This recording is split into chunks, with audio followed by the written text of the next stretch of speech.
Good day, everyone. We will begin with the exercise. When we do the exercise, remember always use our body as a grounding place and fully aware of the movements of the body, the sensation of the body. When we are aware of the movement of the body, is to aware of the main part first and then continue on to the entire body. So we will begin with the warm-up exercise. First of all, stand with feet apart, and the width of the feet is the same with the width of our shoulders, and our feet are parallel. The first one is to swing your arms left and right wide, turn your body left and right.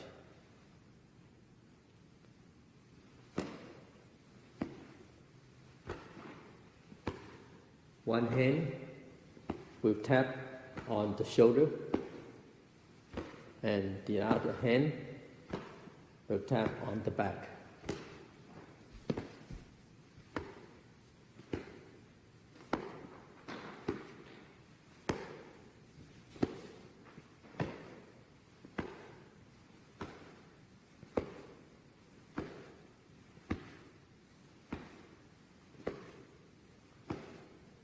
Fully aware of the movements of the waist,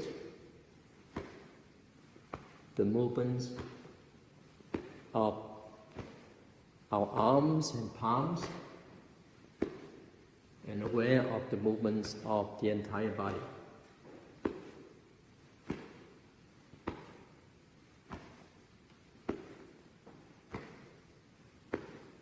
Relax the entire body.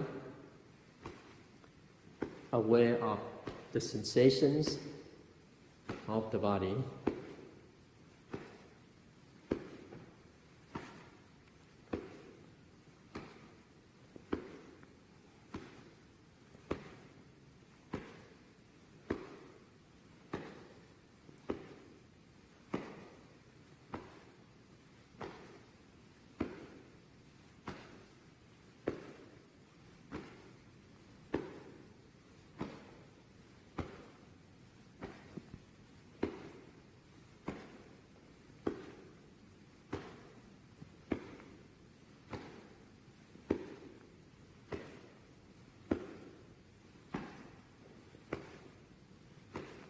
If you're thinking of something else, aware of it and return to your body. Your body is a grounding place.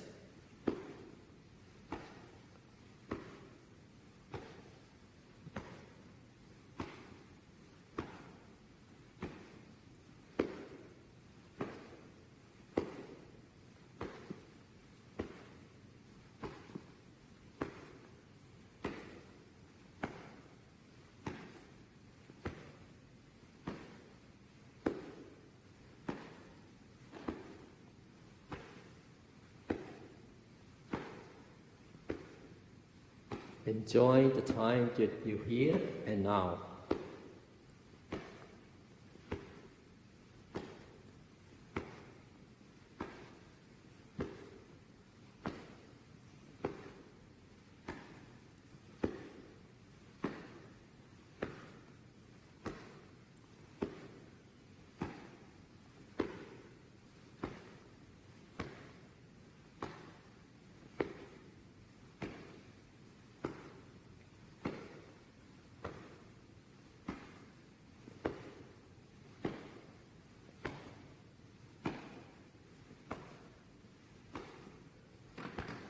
Gently come to a pause, feet together, join your palms.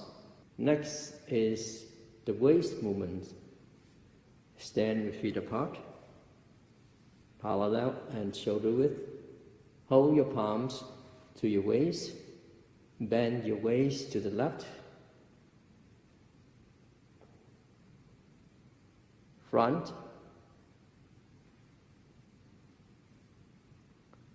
right, and back.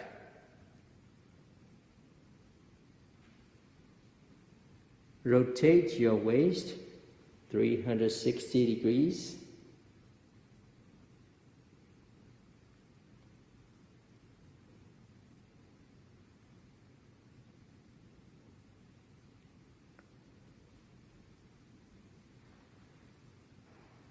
Fully aware of the movements of the waist that guiding the entire body.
Reverse direction to your right,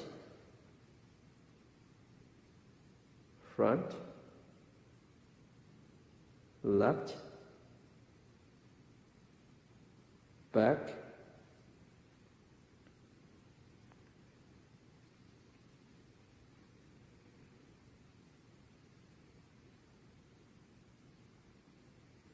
your movements are very smooth, gentle, relaxed.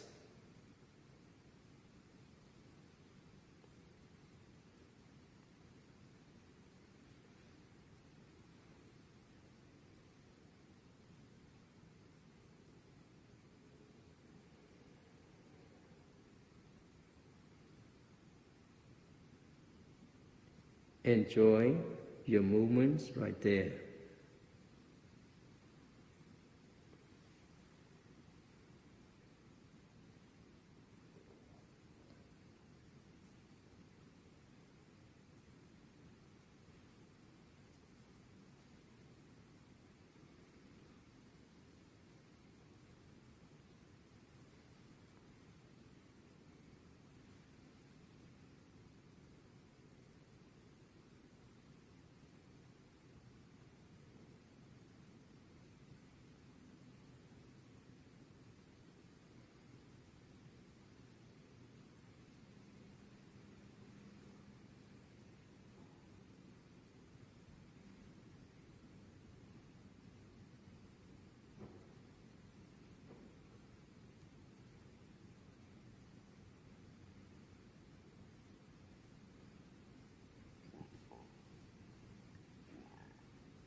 Return to the upright position. Join your palms, feet together. Next is to swing your arms back and forth while bend your knees up and down. Stand with feet apart, parallel and shoulder width.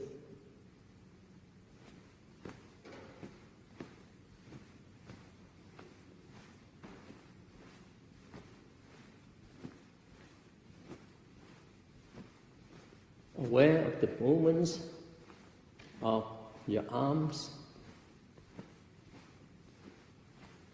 While swing your arms, try so that your arm is not higher than the shoulder.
Gently come to a pause, feet together,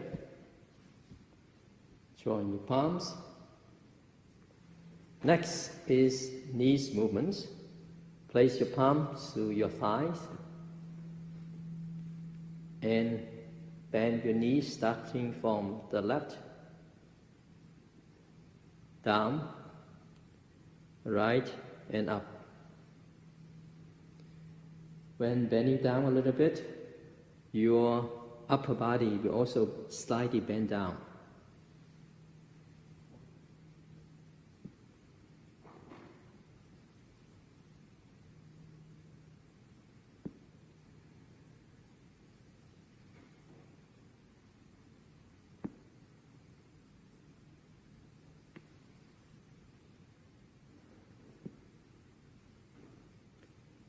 reverse direction.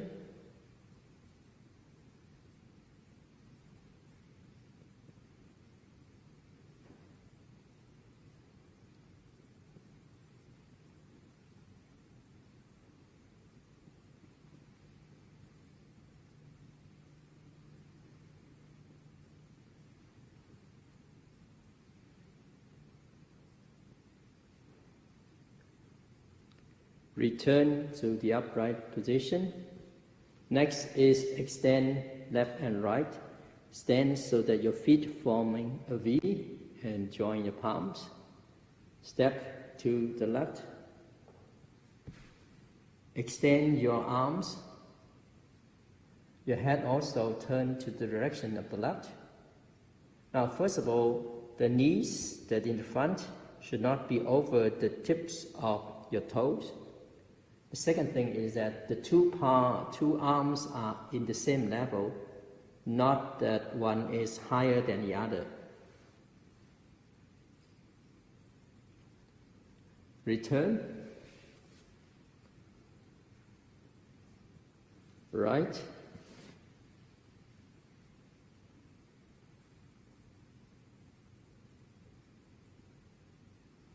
Return. Left.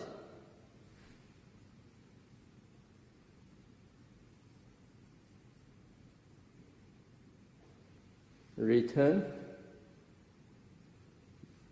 Right.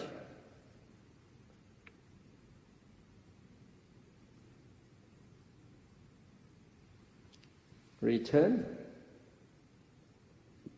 Left.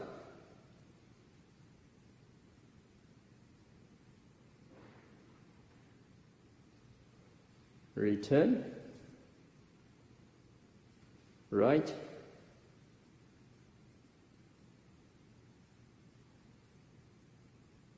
Return. Join your palms.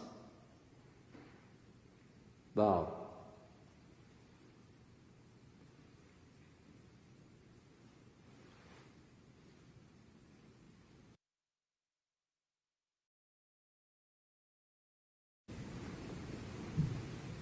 So we are ready for meditation. You loosen everything that is tight in your body, and then sit on the cushion. Start with joining your palms. Place your palms, place your awareness to the tips of the middle fingers.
Place your palms to your knees. Now we will do the head movements, starting from the left, front, right, back. Again.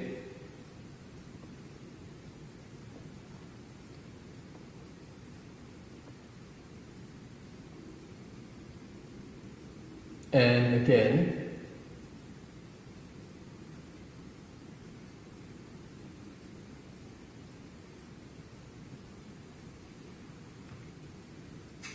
Reverse direction.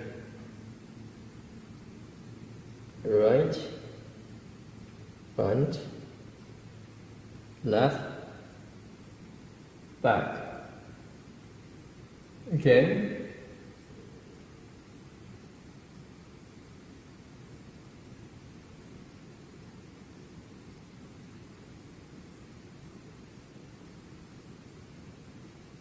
And again.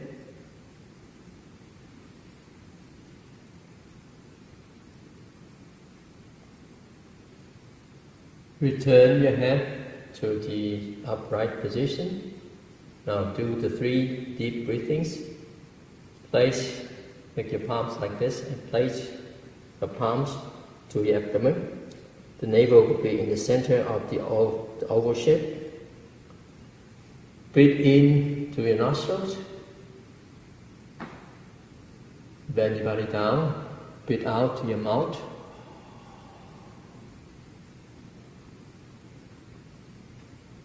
Up, breathe in. Down, breathe out.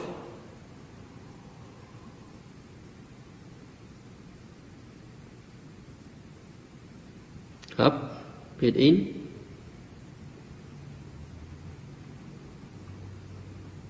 Down, breathe out.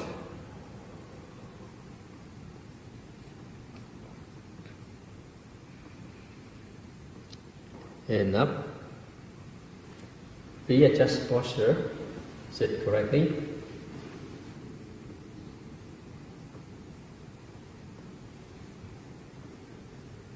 Now check the entire body. Make sure that all the muscles are loosened.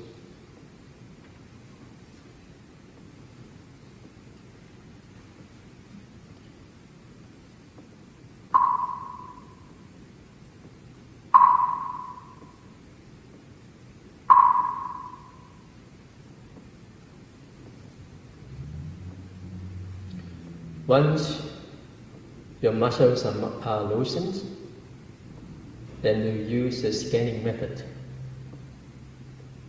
When scanned, then you're just aware of that part. Whatever that sensation are, just notice or just aware, that's enough.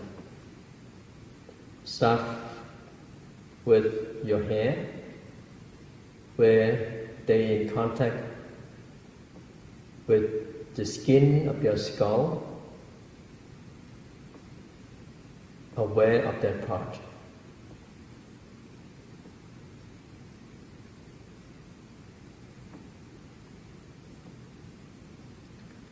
Your forehead, aware of the sensation of the skin of your forehead.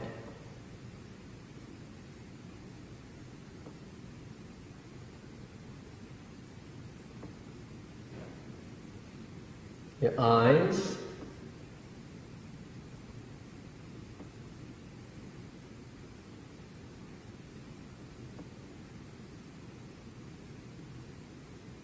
your cheeks,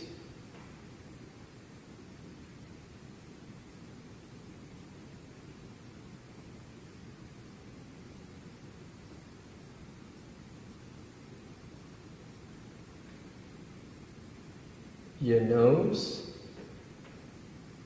your mouth and your chin.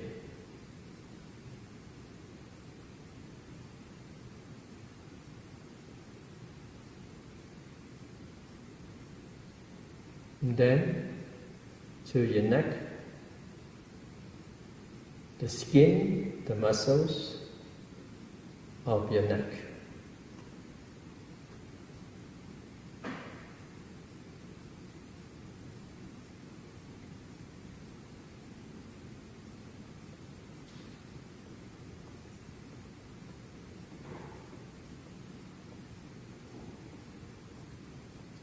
Shoulders,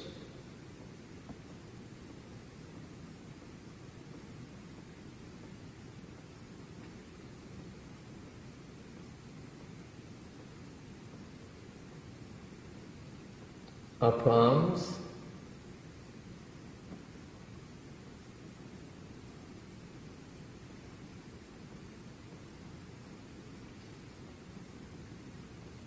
lower arms,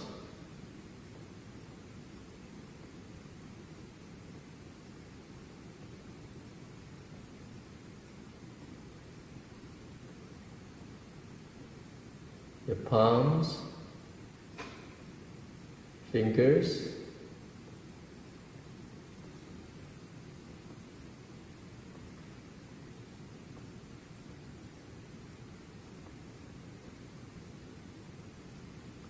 your chest,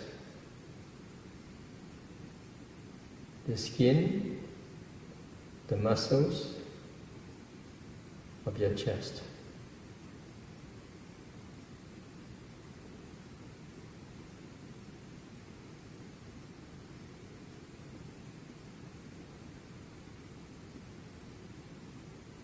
Your stomach,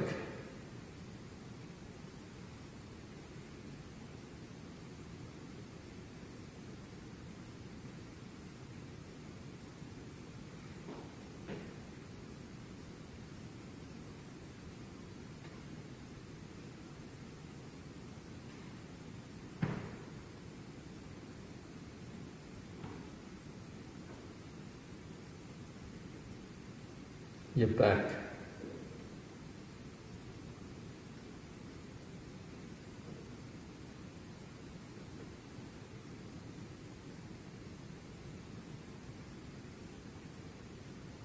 the waist area,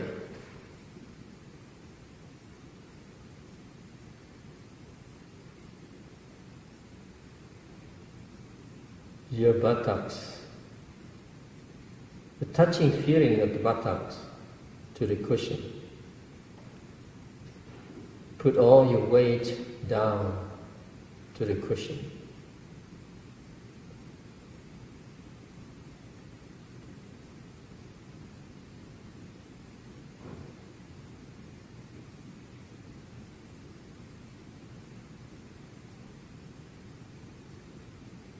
Your thighs,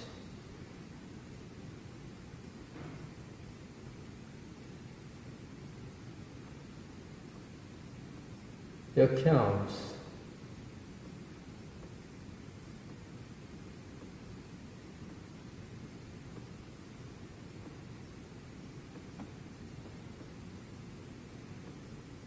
your feet,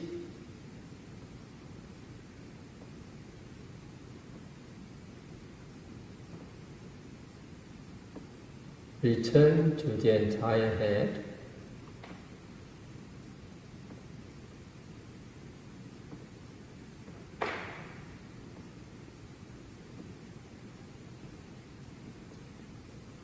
your upper body,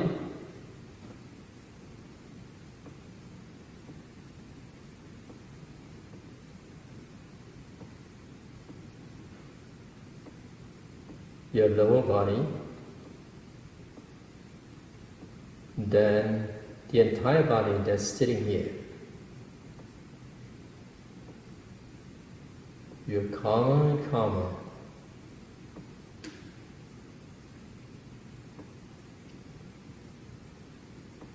You may observe your breath. Just observe to see how it works.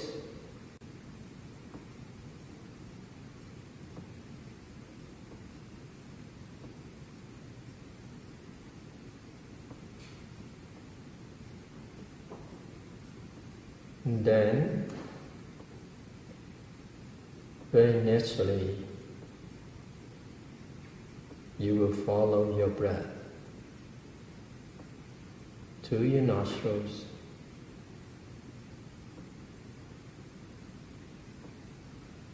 in and out. If you feel that you want to use the counting method, then go ahead. Count your breath from 1 to 10. If you have the method that you're most familiar with, then just use it.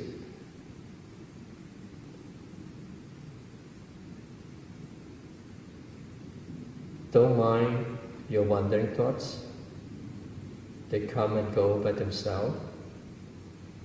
All you need to do is don't follow them. You are working on the method right now. Stay with a clear mind. And of course, you already relaxed the entire body. Also relax your mind.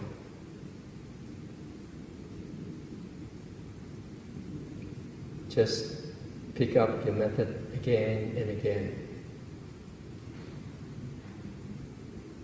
Please continue.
When you hear the sound of the chime, tell yourself to come out of meditation. Take 3 deep breaths.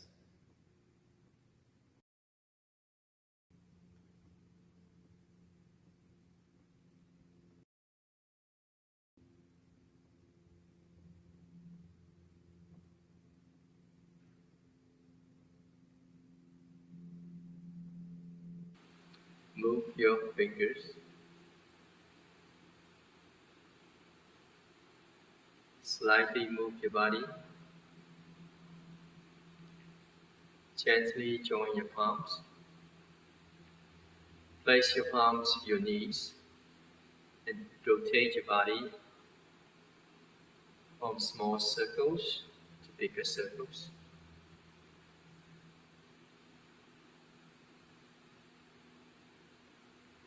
Reverse direction.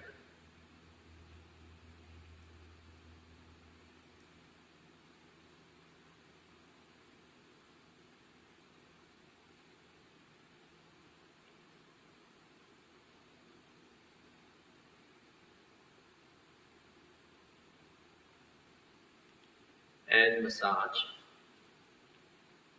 Rub the back of your thumb so heat is created. And then press your eye sockets inward to outward.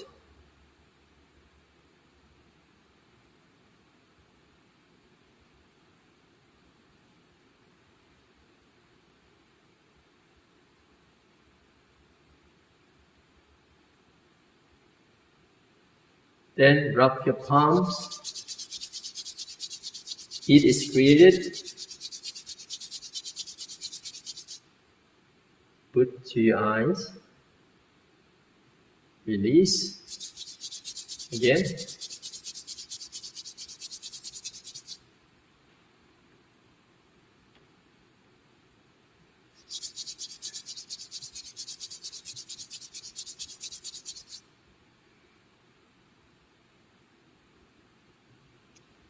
Rub your palms and wash your face gently.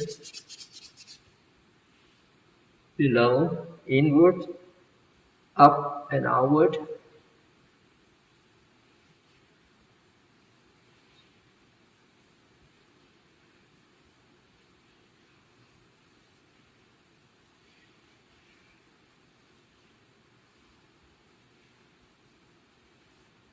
And then place your palms like this.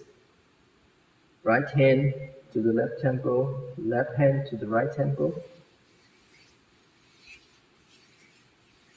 And massage your head and the back of your head.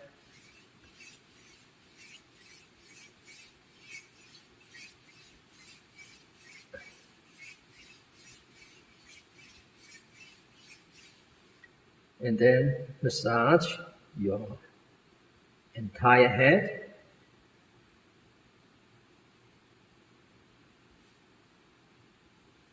And then press the neck like this. Release and press again. Release, press, release. And then place your palm to the back of your head and slide down to your neck.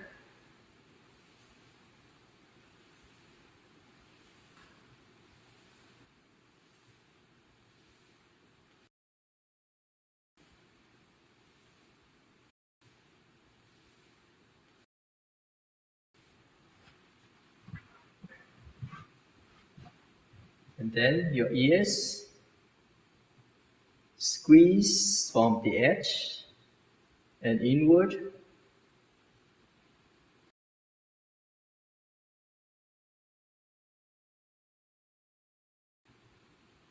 And use your index finger to press here, this middle part of your ear. slightly press and then step it out.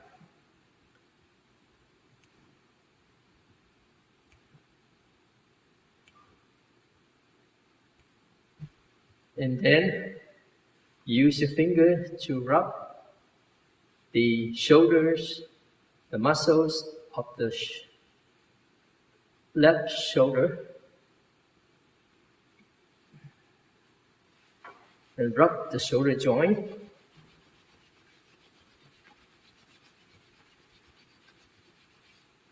And squeeze the muscles of the upper arm, all the muscles.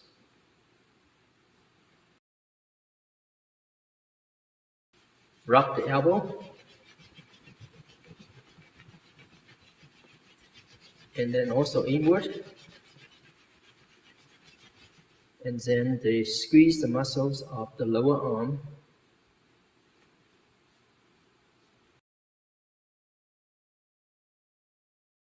And then press this point where the thumb and the index finger meet here of your palm.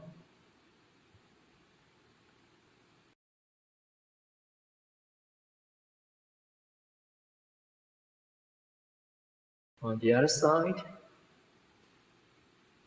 the right shoulder muscles, squeeze, rub the joint, squeeze the muscles of the upper arm.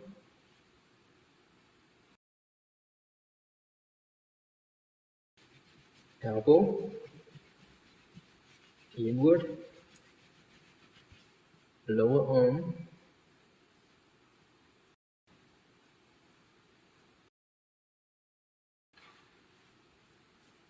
and this point.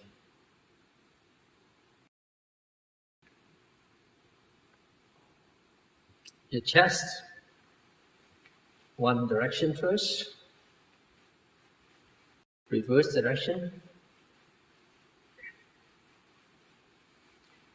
and then the armpits slide down to the abdomen.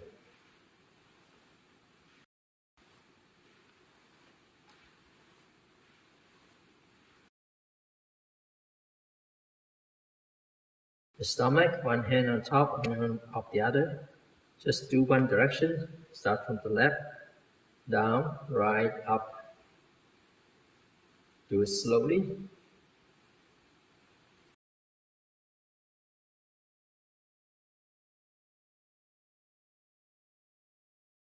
Just one direction.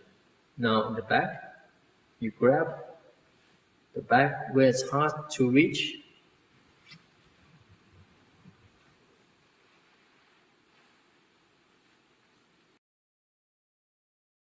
With the two hands,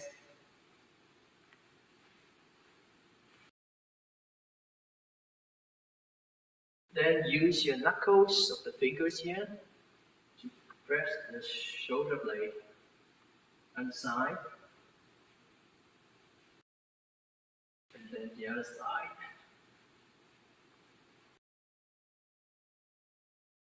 Then use the knuckles of the fist to press along the two sides of the spine.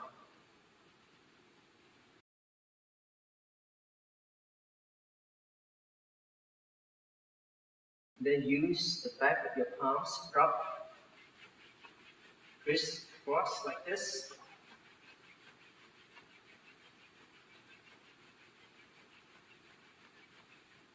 Then use your palm to rub the lower back up and down like this.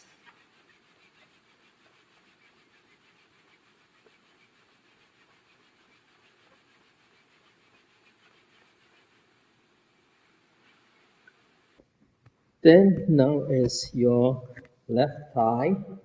Squeeze the muscles.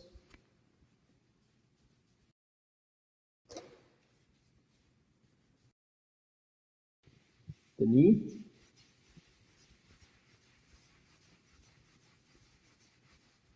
And the calf.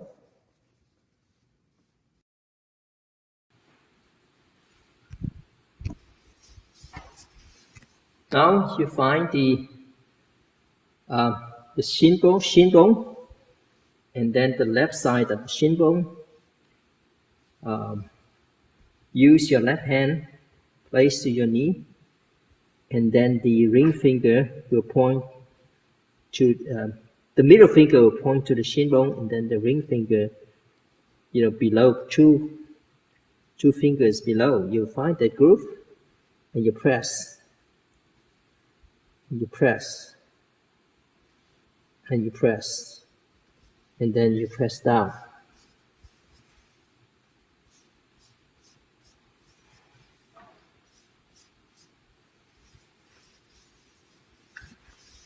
Finish with the left, now it's the right.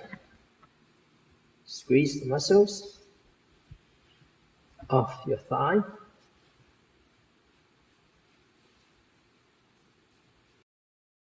And then the knee.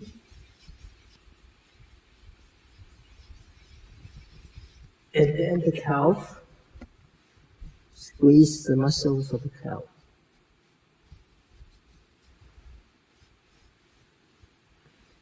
And find the right side, the right groove of the shin bone. Press, press, press, and press down.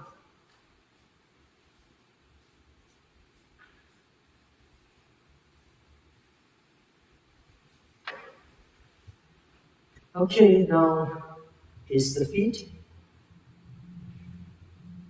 Stretch the feet toward you, away from you, toward you, away from you, toward you, away from you, toward you, away from you.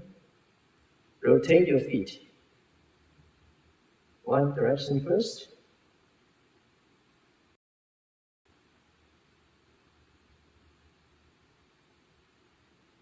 Reverse direction.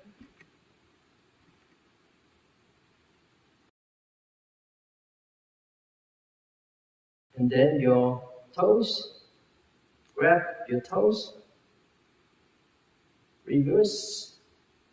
Grab your toe. Reverse.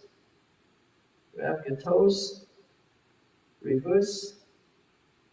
Grab your toes. Reverse. Relax. And finish.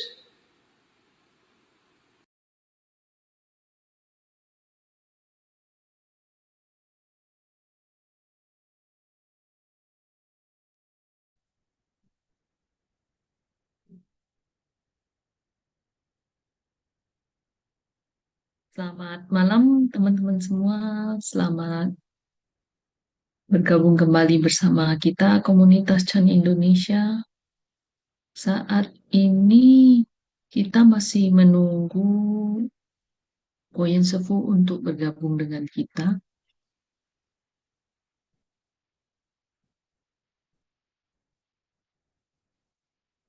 Jadi sambil menunggu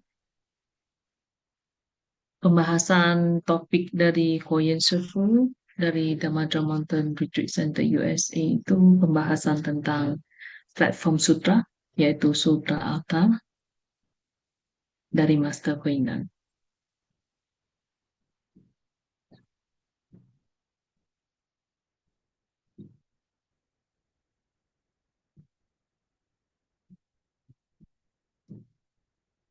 Kita tunggu sebentar untuk bergabung dengan kita.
Sambil menunggu,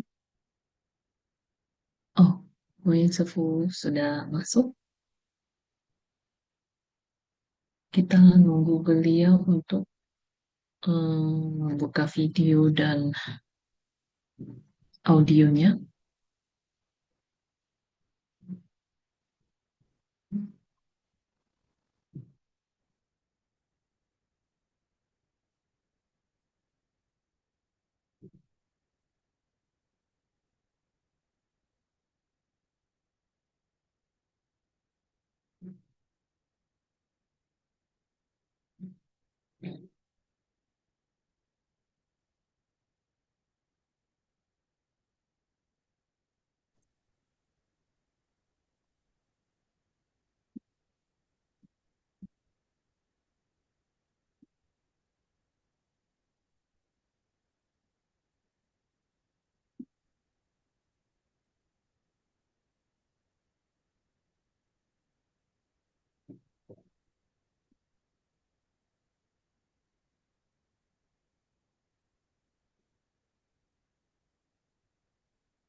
Hello. Amitofo, Koyen Sefu. Wonderful. Let me ping Sefu. Saya persilahkan teman-teman semua untuk silahkan membuka videonya. Mari kita bersikap anjali dan memberi penghormatan kepada Koyen Sefu. Bow. Amitofo, Hi. Koyen Sefu.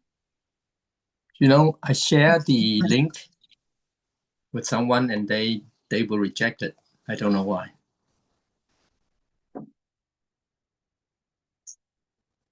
The Zoom link, Shifu?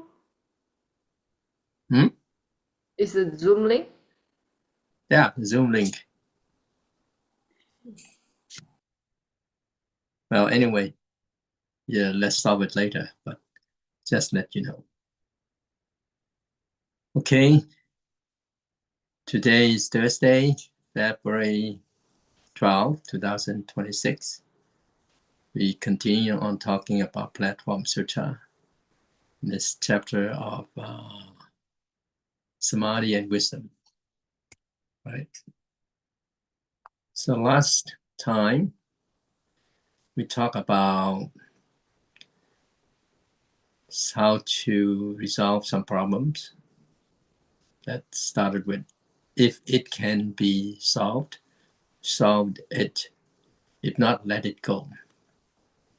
So how should we face problems? Simply remind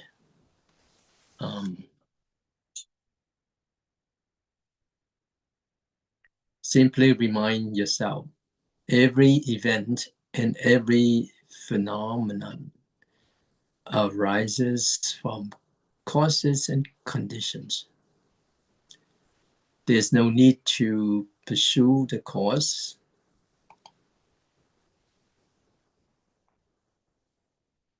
nor do we usually have the time to analyze them.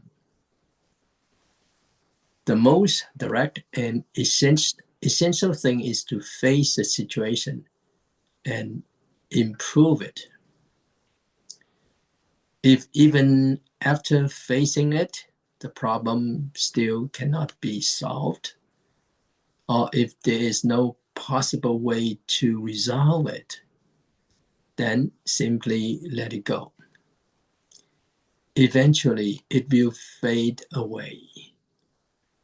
What cannot be resolved will naturally dissolve. For this reason, Chan masters, when guiding their disciples and responding to their questions, often reply in unexpected ways, give no direct answer at all, or even use physical actions to assist them. Okay. So that is when we ended on February 5th, 2026. Now we give an examples of the master and the disciples. Once, a Chan master saw a monk seeking Dharma, pushing open the door to enter. The master immediately shut the door. Okay. And what happened is that this happened 3 times in a row. On the 4th attempt, the monk forcefully pushed the door open, and the master slammed it shut just as forcefully, crushing and breaking the monk's leg, just one leg. So originally, the monk had come to ask about the method of awakening. So that is what he has in mind. But it was refused 3 times. Now, the 4th time, when his leg was crushed, he no longer needed to ask anything. So the story ends here. I don't know if you get anything. This is what happens. Then we have another story concerning Chan Master Maju and his disciple. So one day, a monk asked Maju, "Could you please tell me the meaning of what Bodhidharma brought from the West?" Now, this referring to from India. And then Maju replied, "Today I'm not in the mood. Go ask your senior brother, Zhang." Okay. So the monk went and asked his brother, senior brother, Zhang. Then the reply was, "I have a headache today. Go ask your senior brother, Huai Hai."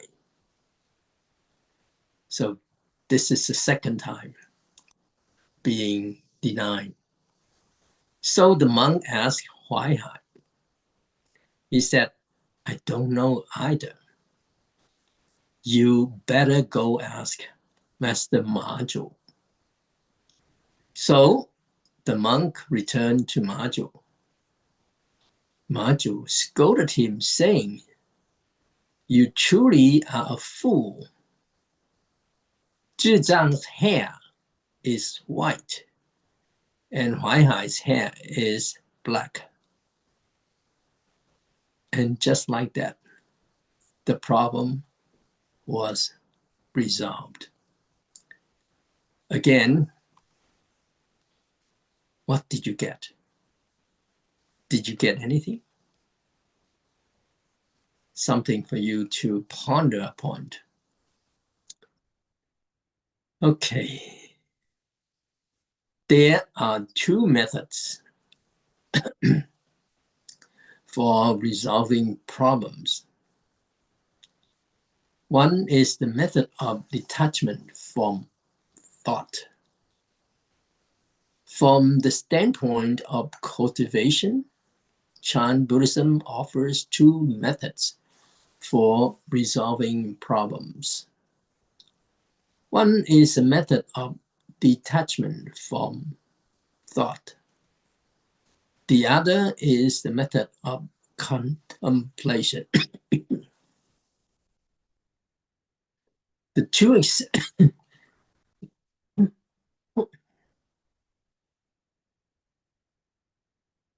two examples given above belong to the method of detachment from thought, also known as the sudden awakening method.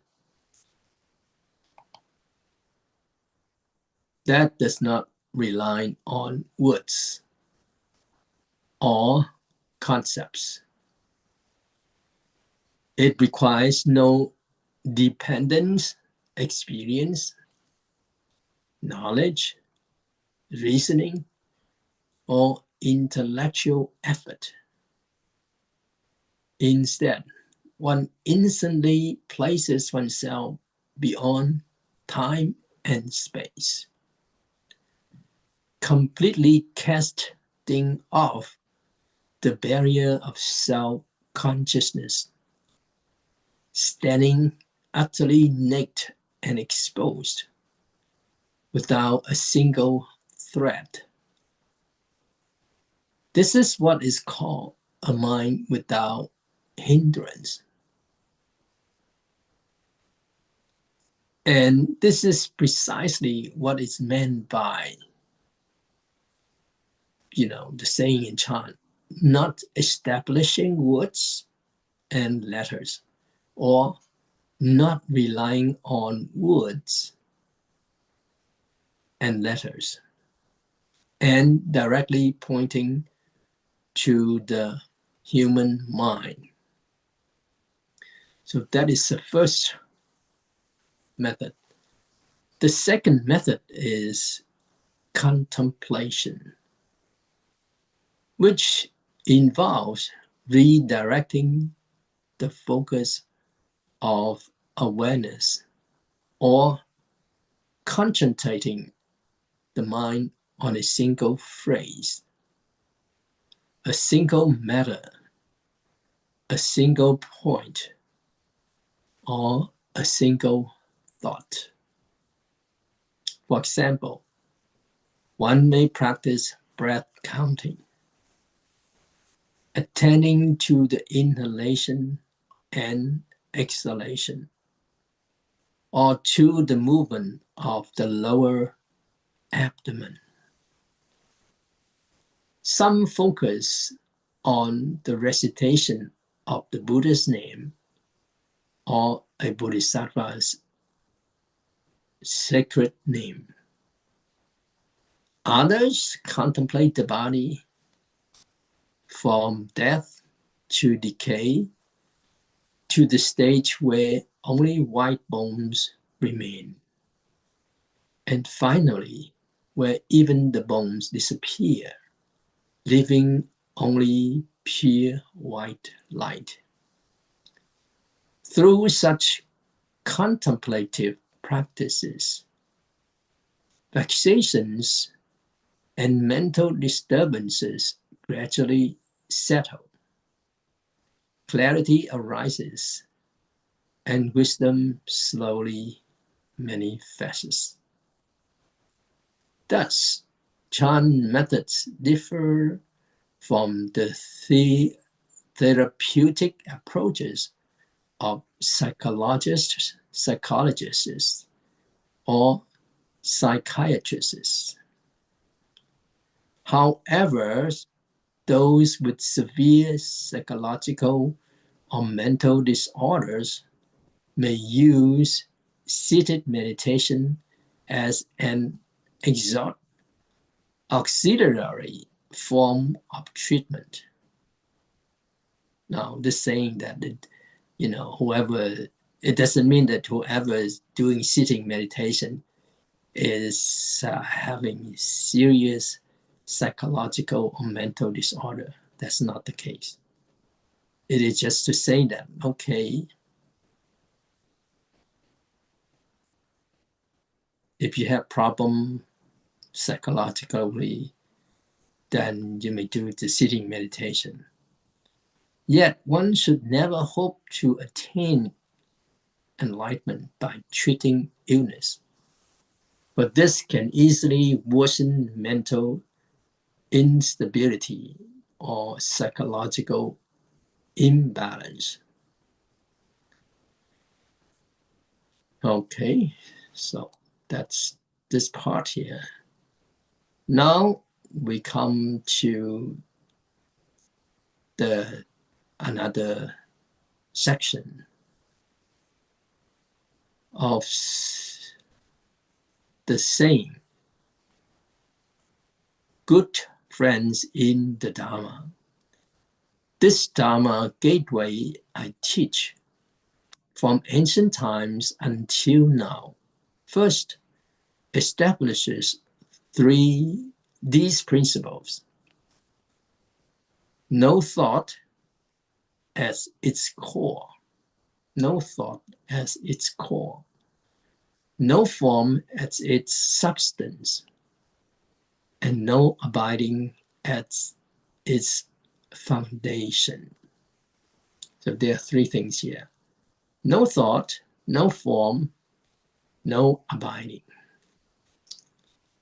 No thought means remaining free from attachment to forms while amidst forms. No thought means remaining free from attachment to thoughts while thoughts arise. No abiding means resting in the original nature of human beings. So let's do a little bit more explanation of this part. So good friends, let me now explain the Dharma method I teach. The method integrating concentration and wisdom, which includes the practice of one practice samadhi. We have mentioned that. From where does this method originate? It originates from all Buddhas throughout immeasurable eons. Why do I mention this? Because I must first explain the essential principles of this Dharma gateway. When you engage in practice, you must firmly establish these three concepts. No thought as the core, no form as the substance, and no abiding as the foundation. By no form, we mean that while living amid all phenomena, we clearly recognize their existence, yet do not cling to them and are not bound by appearances. By no thought, we mean that although many thoughts arise in response to various situations, we clearly know when thoughts arise, yet do not judge, discriminate, or cling to their size, value, or importance. We simply act appropriately in daily affairs, remaining fully aware, yet not influenced by thoughts.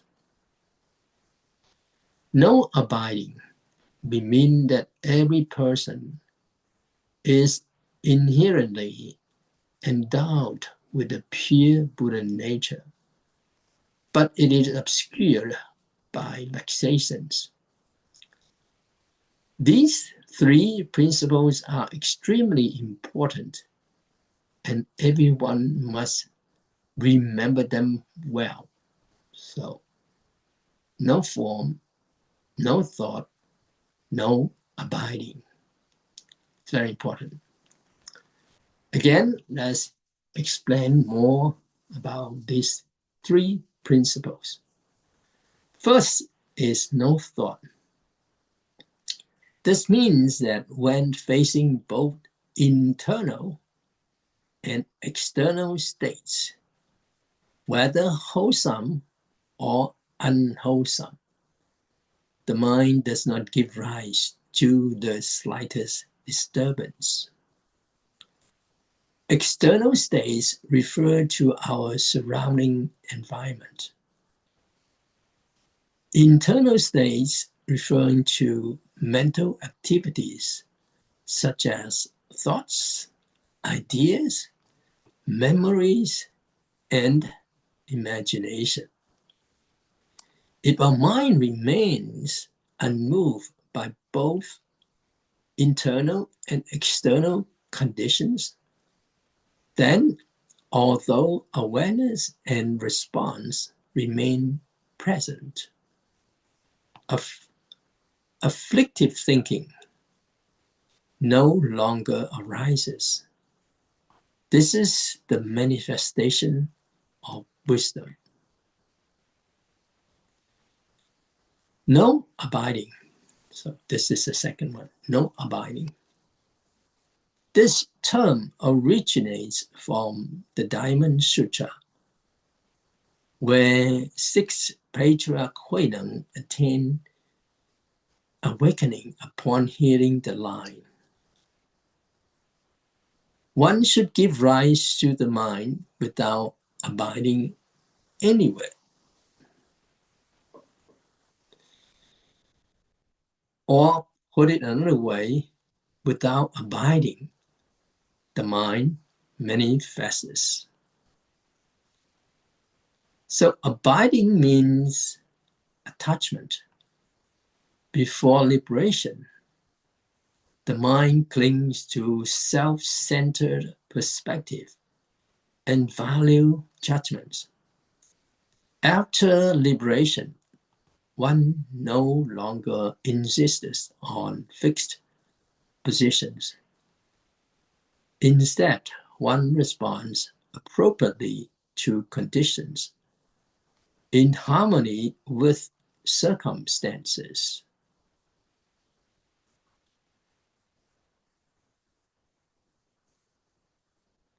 Thus, one who has awakened or who has attained liberating wisdom does not fixate on any standpoint, direction, or location, yet can function freely and compassionately for the benefit of sentient beings. Such a person is by no means inert like stone or dead wood. From the perspective of one who abides in no thought and no abiding, all worldly phenomena are seen as illusory, unreal, and dreamlike.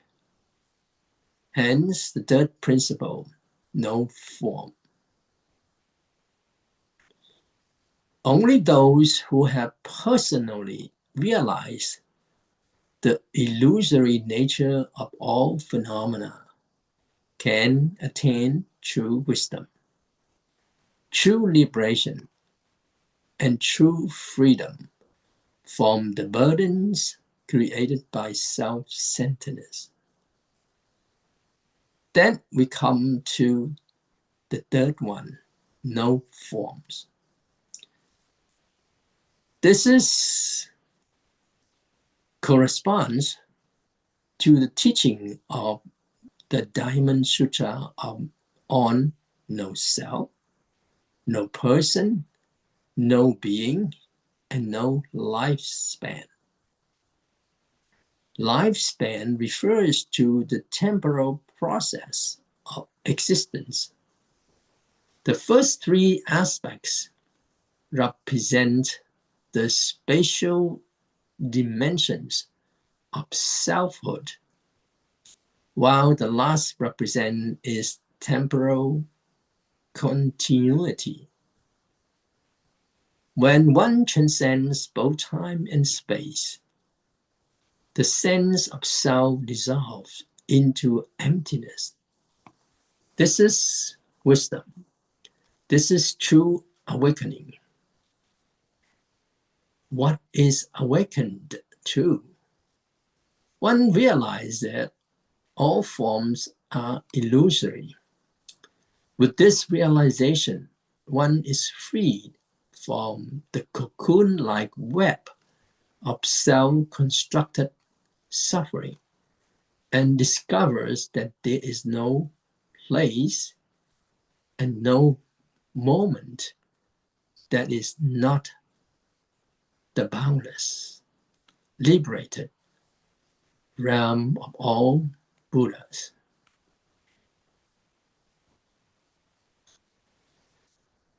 So we go even deeper now, talking about the three principles in the Platform Sutra. No abiding, no form, and no thought. The meaning of no abiding. No abiding means that the mind does not dwell in form. The world is full of forms.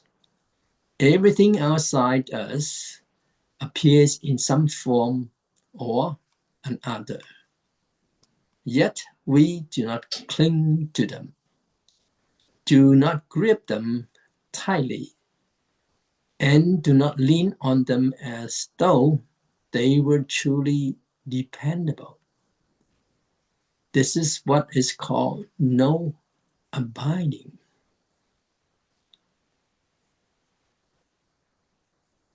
So what do we use to abide? We use the mind to cling to external phenomena, but they're also inner phenomena. Inner phenomena are the thoughts that arise in our mind. Therefore, moment after moment, do not dwell in external forms. And moment after moment, do not dwell on internal forms. External forms include our body and our environment. Internal forms include our thoughts and our ideas. Thus, abiding means not dwelling in external forms and not dwelling in internal forms. And here, no form goes even further. It means neither inner forms nor outer forms are grasped as real. So each of this so-called no thought, no form, no abiding, each one we need to really contemplate. Talking about this no abiding, or talking about no form, just dwell on it. So, no abiding. How come we abide? We know, okay, now the teaching is no abiding, but how come we are abiding? When we are facing everyday life with so many forms, if that is the external, and then in our mind, if we are not abiding, then we are free.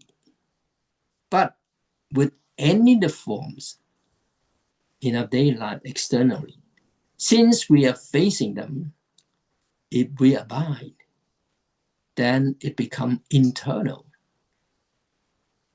And then when we meditate, it will naturally just come up. The more we are touched, then the longer time we need to let go. But once realized, if you let go right away, it may come again, but if you let go right away, and it becomes a practice of let go and let go, right?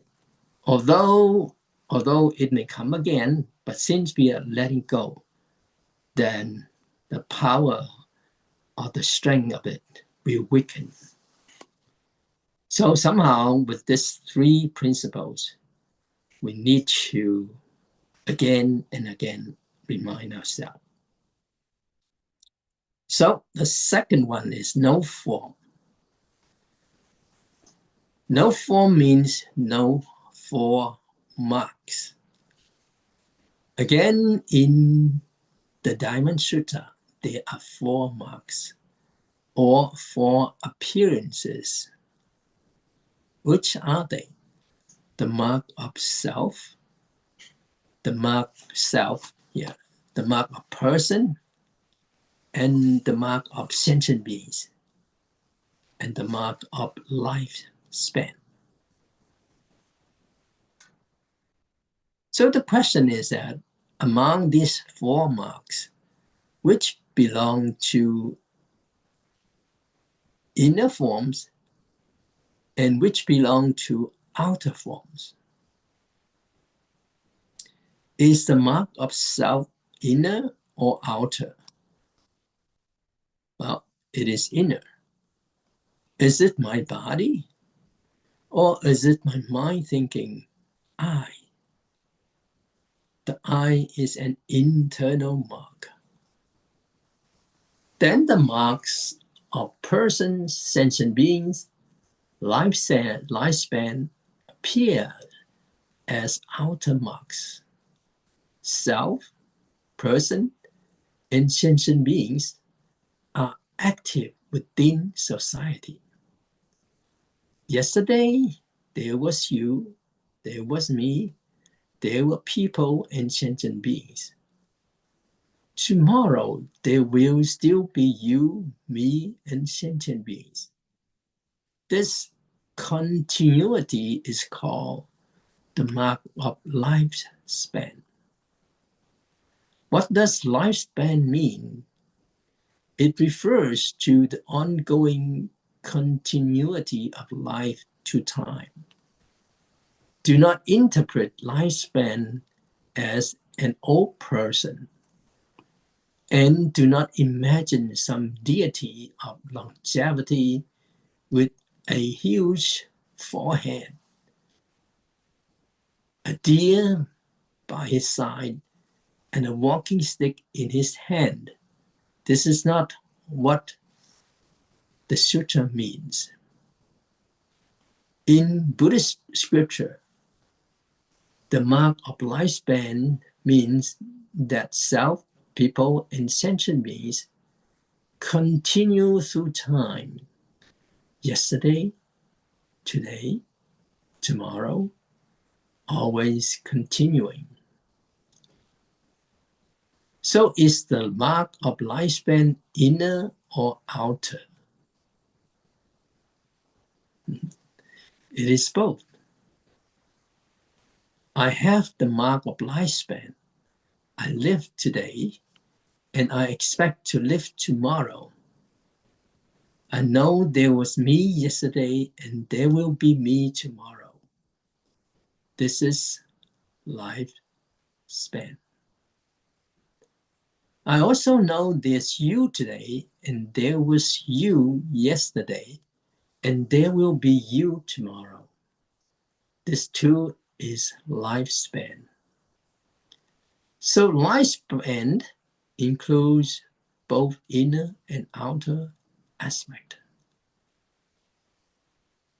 But in the Diamond Sutra, does this speak of having mark or having no marks? Well, it speaks of no marks. No self mark, no person mark, no sentient being mark, no lifespan mark. Why? Clearly, we have these marks. So why does it say no? Now, everyone here is already a no mark person. Anybody? Well, Is there anyone? If not, then does that mean what the Diamond Sutra says is false? Impossible.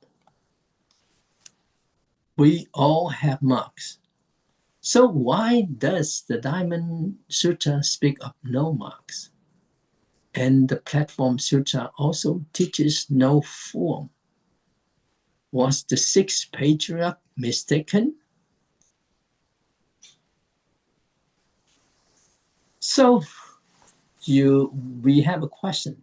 Does a child have a child form? Do men have a male form? Women a female form?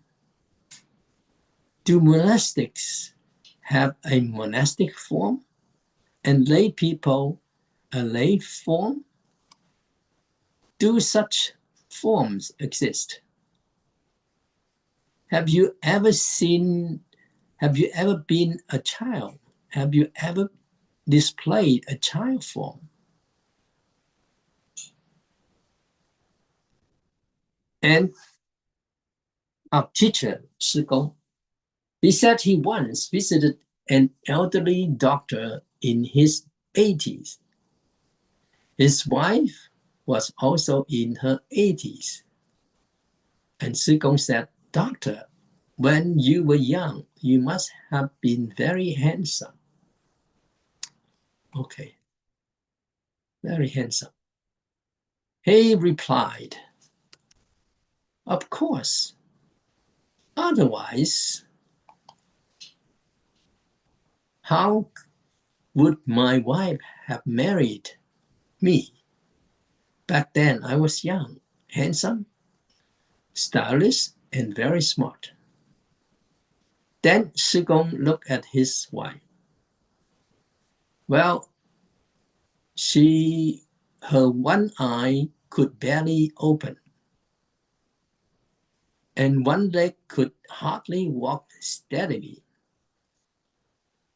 And Shi Gong said, "How could your wife have matched you back then?" And then the doctor said, "Don't look at her like this now. She used to be even more beautiful than I was. Otherwise, why would I have married her?" His wife, eager to prove he was telling the truth, quickly said, "Shifu, wait a moment." She took out photographs and flipped through them one by one for Shi Gong. And Shi Gong looked at the photos, then looked at the two of them. And Shi Gong said, "It doesn't quite look like you. This must be your granddaughter. She's so pretty." And then she replied, "My granddaughter wasn't as pretty as I was back then."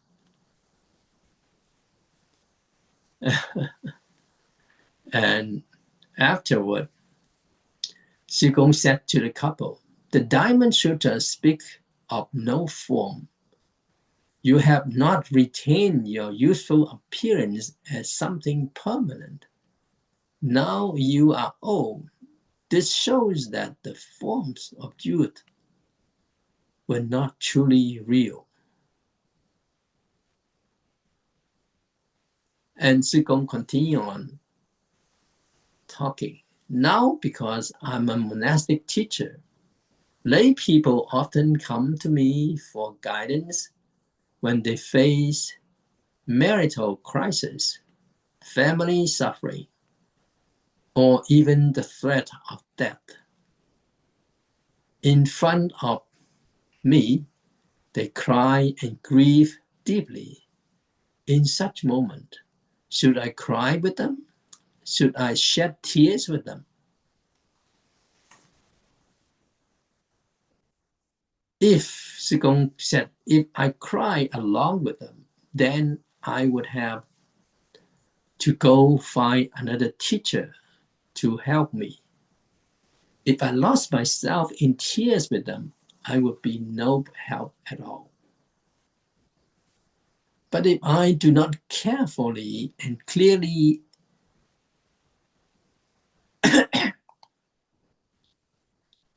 enter their situation, if I do not truly understand and feel what they are going through, I probably cannot help them either.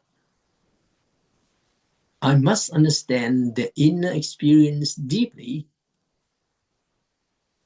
Only then will they listen to what I say. And only then can my words and methods truly be useful. So although I do not cry and laugh along with them, I understand their condition very well. Now, does this count as having thoughts or no thoughts? That's the question that's raised by our teacher. It is no thought. No thought should be like this. Interesting enough. Then we come to the meaning of no thought. Once there was a young woman who was very beautiful and very wealthy. She suffered heartbreak and asked Sigong what to do. And Sigong said, "You're rich and you're beautiful. What are you afraid of? If this person doesn't want you, plenty of others will." But of course, Sigong said, "I didn't say I want you." That's a joke. There was also a small temple abbot who met a woman whose husband had died, leaving her an inheritance. The abbot said, "Now you have nothing left to worry about. You can become a nun." The woman said, "Yes, that makes sense." Then the abbot added, "But if you want to ordain, you should bring all your property with you." The woman also thought that sounded right. So she brought her money to the temple, ordained, and handed everything over. The abbot used the money to build more rooms. 3 years later, the woman realized something was wrong. She said, "I didn't truly want to ordain. When my husband died, I was distressed and confused. You pushed me to ordain, and then you used all my money to build the temple."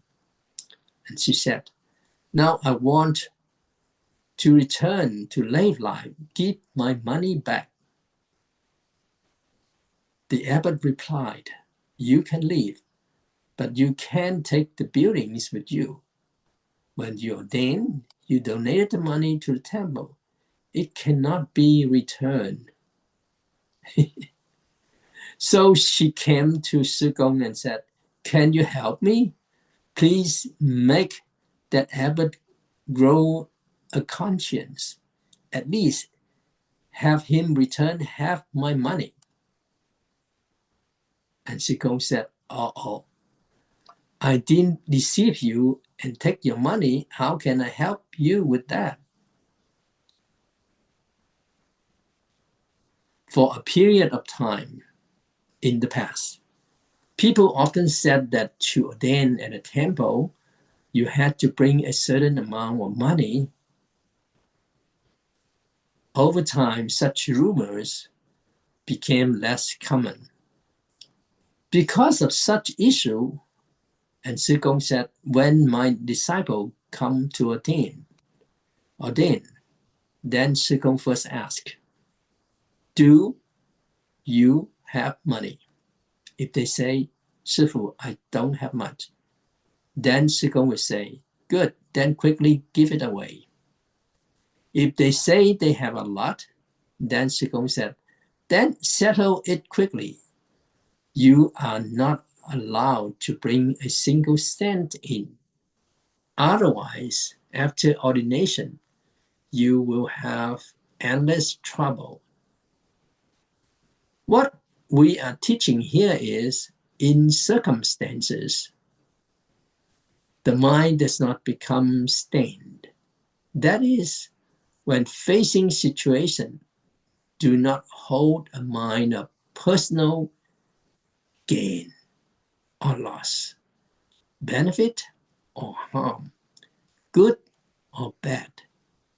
This is called no thought. Now, if you see someone and immediately think, will this person give me money? Will this person help me in some way? Then that becomes a stained mind. There is attachment. There is thought. No thought means not calculating personal advantage or disadvantage. It means responding to the present situation objectively and appropriately. That is no thought. So I will end the talk here today. Thank you, Koyen Sư-Phụ, for the teaching. We have 10 minutes, 12 minutes. Should we proceed for breakup room, Sư-Phụ? Sure. Yes, Si Xiaozhen can help to break up the room into groups. So we will be divided into groups. And in the groups, we will discuss today's topic. So later, if have any questions, we can unmute ourselves and show on the video and can ask directly to Koyen Sư-Phụ. Thank you.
Welcome back, everybody.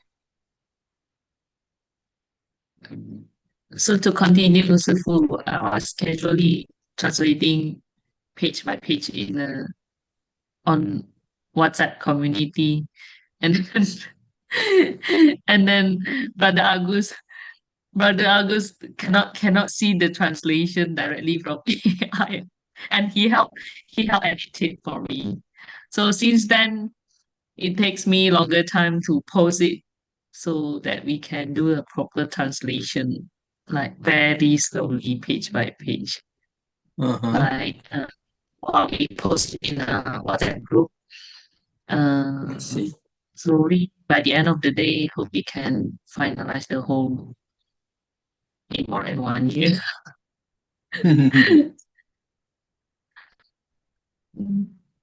So looking forward to have your book, Sifu.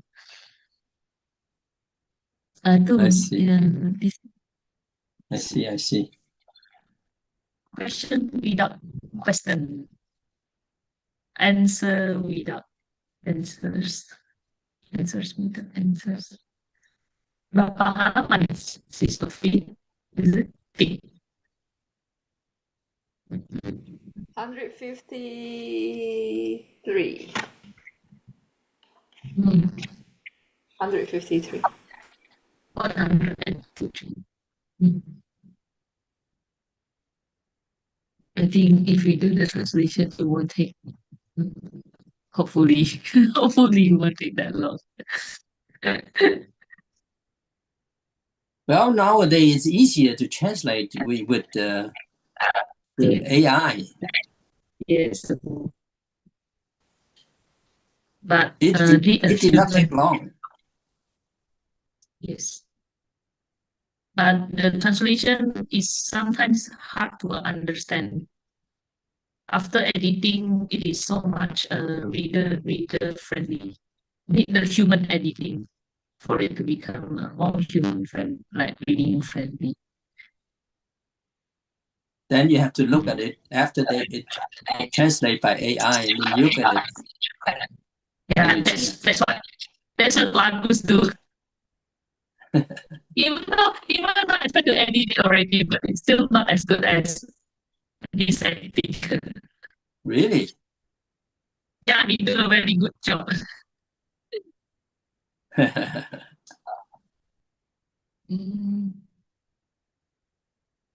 Anybody have questions to discuss with Sifu?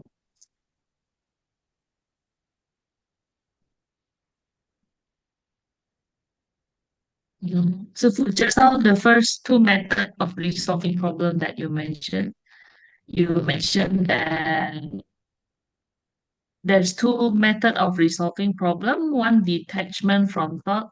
The second one is contemplation. So detachment from thought, is it silent illumination, and contemplation, is it Huatou? Not Are they really. the same? No, not really. Not really. Because the first one is detachment from thoughts. The case story that we mentioned is actually with the help of the teachers. The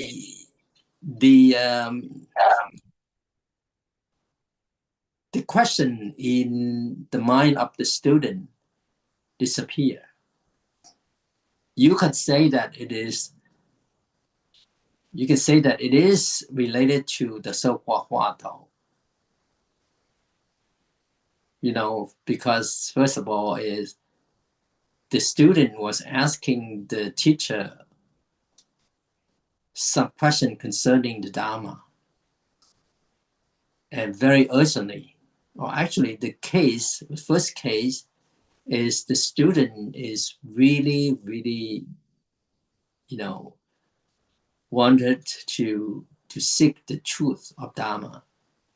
And the teacher, instead of saying something, he just, closed the door very, with a lot of force. 3 times And the student was insisting. And the fourth time, his leg was broken. He broke his leg. And that is the moment where he got enlightened. So you can say this is more about our Huatou related questions. Right? And then the second case is also similar. The student was asking, what's the meaning of Bodhidharma come from the West? Right? And again, the teacher did not answer him. So he has to go to Zizang, his senior brother, and then he has to go to Huaihai. So this is the third time already, right? One is asking the teacher, Ma Zhu, and then asking Zizang, and then asking Huaihai.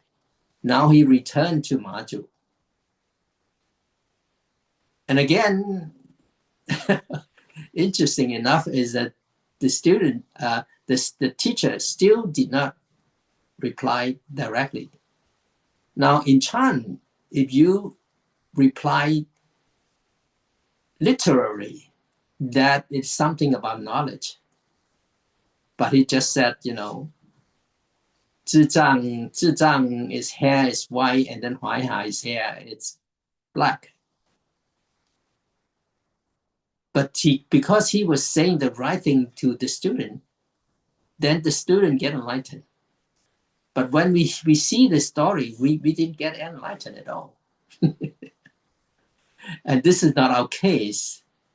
It's not the right pivot point for us to get enlightened.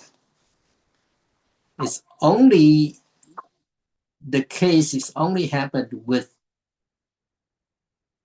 the student.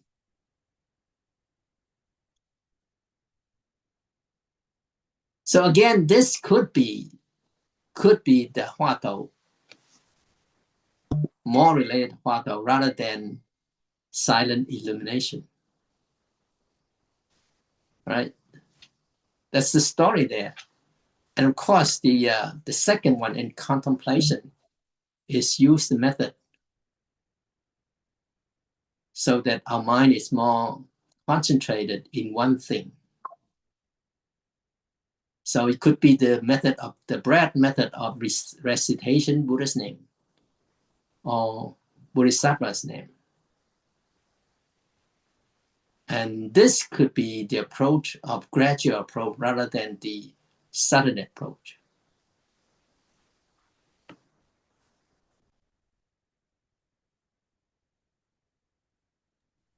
Thank you, Shifu. Okay, you're welcome. Should we proceed for transfer merit, Shifu? Sure. Thank you, Shifu Chen. Please join your palms. We pray for the flourishing of Buddha Dharma, for peace in the world, for the joy and contentment of all people, for the freedom and ease of body and mind. May sentient being depart from suffering. May the vows of the donors be fulfilled. 回向佛法兴隆，世界和平，人民安乐，身心自在，众生离苦，施主愿遂。Thank you, everyone. Bow. Now, Thank you. thank you. Very Thank translation. you. Thank you, Shifu.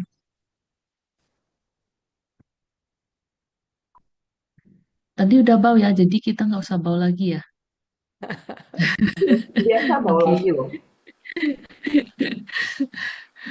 So we Thank have you. someone Yeah. out of Indonesia joining. Teman Cik Novi ya? Sis Novi friend? Sister Alice? I'm not sure. She's in the United States.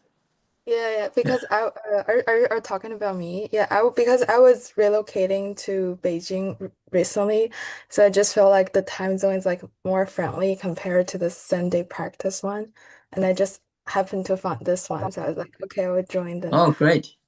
Okay, Welcome. thank you, everyone. Great to see you. That's Alice. Okay, welcome, Alice. Thank you, everybody. Great to see you. Hope you are doing well. Okay. Is it very cold there? Beijing. I think it's pretty warm. It's getting warm, like kind of getting into the springtime. So pretty good. Wow, we here in New York was so cold. Yeah, A lot of snow. I actually saw some pictures like in upstate, like back a few weeks ago. I think the snow is really heavy. Hope you stay warm.